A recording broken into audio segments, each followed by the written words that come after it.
All right, so today we're going to dive into a pretty huge conflict. We're putting the philosophy of Friedrich Nietzsche up against a habit that is so common, most of us don't even realize it's a problem, and that's people pleasing. Wow. Just let that sink in for a second. It's a heavy idea, right? But it gets right to the core of what we're talking about today. What if the life you've so carefully pieced together isn't actually yours? I really want you to be honest with yourself as we go through this. Think about it. How many of the big, life-defining choices were truly made by you and for you, without that little voice in your head worrying about what everyone else would think? I'm talking about things like the career path you went down. Was it because you loved it or because your parents expected it? Or the way you kind of water down your opinions so you don't cause any waves at work? Even the dreams you say you're chasing, are they your dreams or just the popular ones society told you were worth having? And that's really the punchline here. When our choices are all about getting that nod of approval from our parents, our friends, even the algorithm, we're not living. We're performing. We're playing a character that we think everybody else wants to see.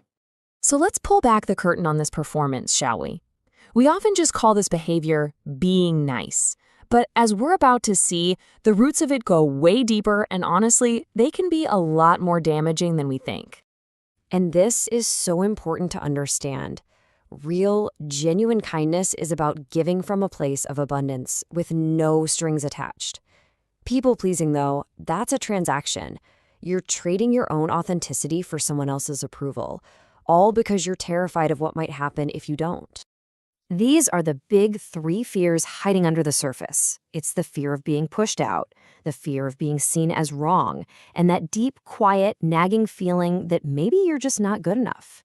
See, this has nothing to do with being a good person and everything to do with managing your own anxiety. And look, this isn't because you're weak. This is just your ancient biology at work. For our ancestors, getting kicked out of the tribe was a literal death sentence. And your brain is still running on that old software, treating a disapproving look like it's a saber-toothed tiger about to pounce. And this is exactly where Nietzsche enters the conversation. He had a really powerful name for this kind of behavior, and he warned us about how easy and how tempting it is to just stop thinking and follow the crowd. Nietzsche called it the herd. Now, being part of the herd isn't all bad. It gives you safety, comfort, a sense of belonging. The danger, though, the trap that Nietzsche saw, is when we trade our own individuality for that comfort. It's when we stop thinking for ourselves and just download the group's opinions. And it really all boils down to the question you're asking. The herd's main question is always, what will they think of this? It's all about external approval. But the individual, they ask a different question. What do I want? One looks outside for answers. The other looks inside. And here's the crucial takeaway. When you stick with the herd for safety, you also get stuck with their ceiling. Your potential gets capped by what the group thinks is possible, not what you are capable of. You end up living a pre-packaged life that someone else designed.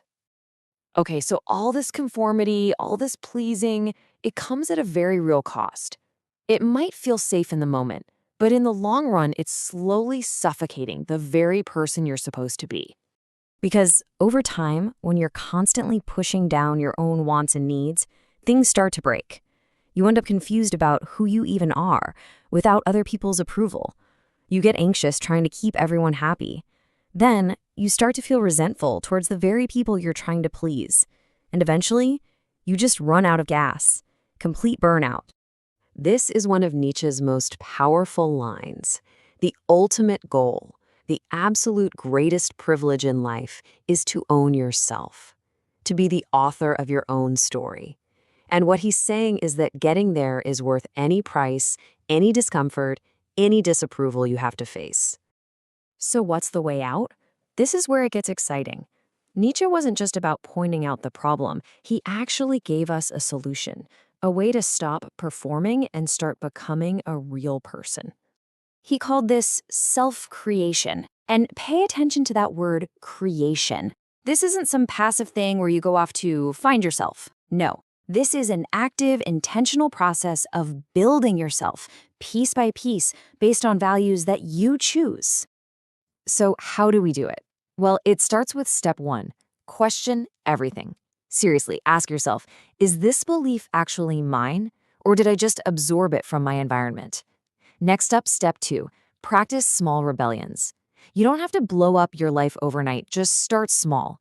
Say no to a request without giving a 10-minute excuse. Order what you want at a restaurant, not what's easy for the group.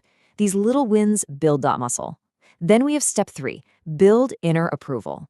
The goal isn't just to be confident, it's to develop self-trust, to get to a place where your own opinion of yourself is the one that matters most.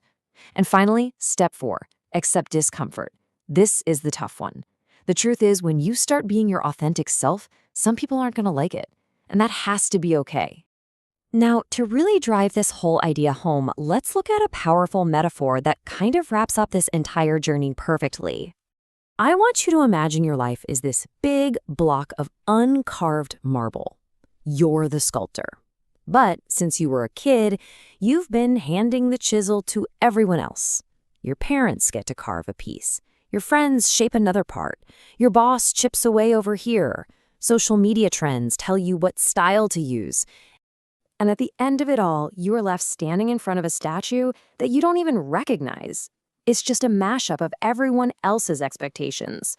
So Nietzsche's entire message on this boils down to one simple, powerful command: take back the chisel.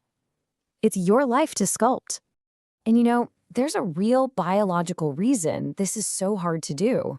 Every time you get that approval, a compliment, a like online, your brain releases a little bit of dopamine. It's a feel-good chemical. And that creates this powerful loop where you start to crave it. You can literally become addicted to validation.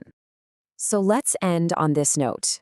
If this has resonated with you at all, it is so important that you understand this. You are not lost. You are not broken. You are just buried. Buried under layers and layers of other people's expectations. But the real you is still in there, waiting. Your job isn't to create some new person from nothing. It's to excavate the real one, to start chipping away at all those expectations until what's left is what's authentically you. And that whole journey starts with one simple, quiet decision: the decision to choose yourself.